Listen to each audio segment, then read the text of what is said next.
Ndugu wajumbe, napenda kuipongeza TANESCO kwa kuendeleza utamaduni wa kufanya vikao vya baraza la wafanyakazi hadi kufikia kikao hichi cha 55. Baraza hili ni jukwaa muhimu la kujadili kwa uwazi masuala yanayohusu ustawi wa wafanyakazi, maendeleo ya shirika na utoaji wa huduma bora kwa wananchi. Tumeshuhudia mafanikio kadhaa yakiwemo kuendelea kutekeleza miradi ya kimkakati ya uzalishaji na usafirishaji wa umeme.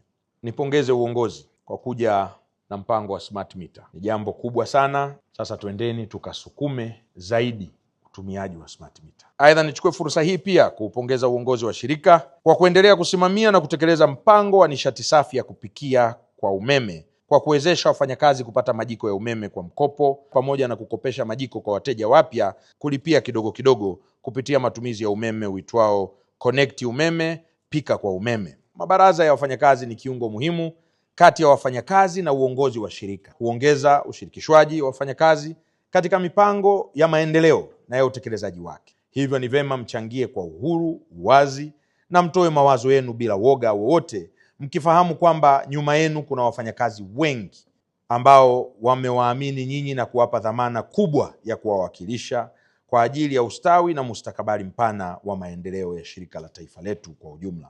Baada ya maneno haya machache, napenda kutamka kwamba Baraza Kuu la 55 la wafanyakazi wa Shirika la Umeme Tanzania TANESCO sasa limefunguliwa rasmi.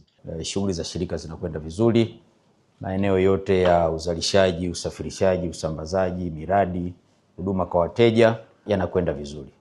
Kazi zetu za miradi tunafanya kama timu na wao wamo ndani kwenye timu zote kuhakikisha kile tunachokubaliana ambacho watumishi wanakwenda kufanya wao wanakuwa sehemu ili wawe mabalozi wetu wazuri wa kupeleka ujumbe kwa watumishi.